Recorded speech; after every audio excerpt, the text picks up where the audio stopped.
জমে উঠছে ঢাকা বিশ্ববিদ্যালয় কেন্দ্রীয় ছাত্র সংসদ নির্বাচন। শিবিরের পর পুরো প্যানেল ঘোষণা করল বাম ধারার 7 সংগঠন। প্রতিরোধ পর্ষদ নামের প্যানেলের কেন্দ্রে আছে শেখ তাসনিম আফরোজ ইমি ও মেঘ মল্লার বসু। এদিকে সবার আগে মনোনয়নপত্র জমা দিয়েছে শিবিরের নেতৃত্বাধীন প্যানেল ঐক্যবদ্ধ শিক্ষার্থী জোট। অন্যদিকে এখনও প্যানেল নিয়ে কোনো সিদ্ধান্ত হয়নি ছাত্রদলের। নেতাকর্মীরা তাকিয়ে আছে সাংগঠনিক অভিভাবক তারেক রহমানের দিকে। আব্দুল্লাহ শাফির প্রতিবেদন। স্বাধীনতা পরবর্তী ৮তম ডাকসু নির্বাচন। এবারের নির্বাচনটি একটি ভিন্ন প্রেক্ষাপটে আয়োজন করা হয়েছে। নেই কোনো রাজনৈতিক সরকার, আর গণতান্ত্রিক উত্তরণের পথে যাওয়ার চেষ্টায় অন্তর্বর্তী সরকার। এই নির্বাচনে সবচেয়ে আলোচিত নাম জামায়াতে ইসলামী ছাত্র সংগঠন শিবির। দীর্ঘদিন পর ঢাকা বিশ্ববিদ্যালয়ের বুকে স্বনামে নির্বাচন করছে এই সংগঠনটি।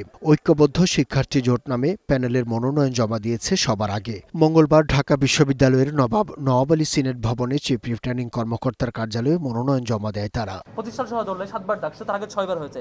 6বারের 5বারেই ছাত্র শিবির তার অংশগ্রহণ এবং তার রেসপন্স সবকিছু দেখিয়েছে। তারপরেও বেশ কিছু মেগা পত্রিকা, বেশ কিছু হাউস থেকে এভাবে ফ্রেমিং করা, এটা খুবই দুঃখজনক। শিক্ষার্থীদের যে কথাগুলো আছে সেগুলো এই জোটের পক্ষ থেকে আমরা বলবো এবং আমাদের ইশতেহারে তাদের কথার প্রতিচ্ছবিগুলো থাকবে। এদিকে এখনও পূর্ণাঙ্গ প্যানেল ঘোষণা করতে পারেনি ছাত্রদল। তবে মঙ্গলবারও স্বতন্ত্রভাবে ফর্ম সংগ্রহ করেছেন অনেকে। মনোনয়ন ফর্ম সংগ্রহের পর সংগঠনটির ঢাকা বিশ্ববিদ্যালয় শাখার যুগ্ম সাধারণ সম্পাদক গাজী আলামিন জানান, তারা তাকিয়ে আছেন সর্বোচ্চ সাংগঠনিক অভিভাবকের দিকে। দেশনায়ক জনাব তারেক রহমান আমাদের সাংগঠনিক অভিভাবক, তিনি আমাদেরকে ফর্ম উত্তোলন করার নির্দেশনা দিয়েছেন।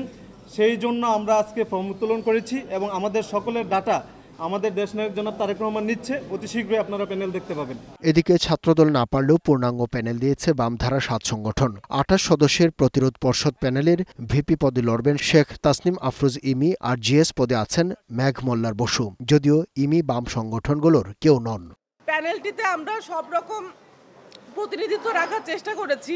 আমরা যারা 24-এর পরীক্ষিত যোদ্ধা, আপনারা আমাদের পাশে থাকবেন। ডাকসু কেন্দ্রীয় পরিষদের বাইরে হল সংসদ নির্বাচনের জন্য ফর্ম সংগ্রহ করছেন শিক্ষার্থীরা। তারা বলছেন শিক্ষার্থী বান্ধব ক্যাম্পাসই তাদের চাওয়া। 19 সালে যে ডাকসুটা ছিল, যে একক একটা আধিপত্য ছিল, কিন্তু আমরা বর্তমানে দেখতে পাচ্ছি আসলে হলগুলো কিংবা ক্যাম্পাস একক কোনো ছাত্র সংগঠনের আধিপত্য নাই। এখানে একটা সবগুলো সংগঠন তার নিজের মতো এখানে রাজনীতি করতে পারছে এবং রাজনীতি করার সুযোগ পাচ্ছে।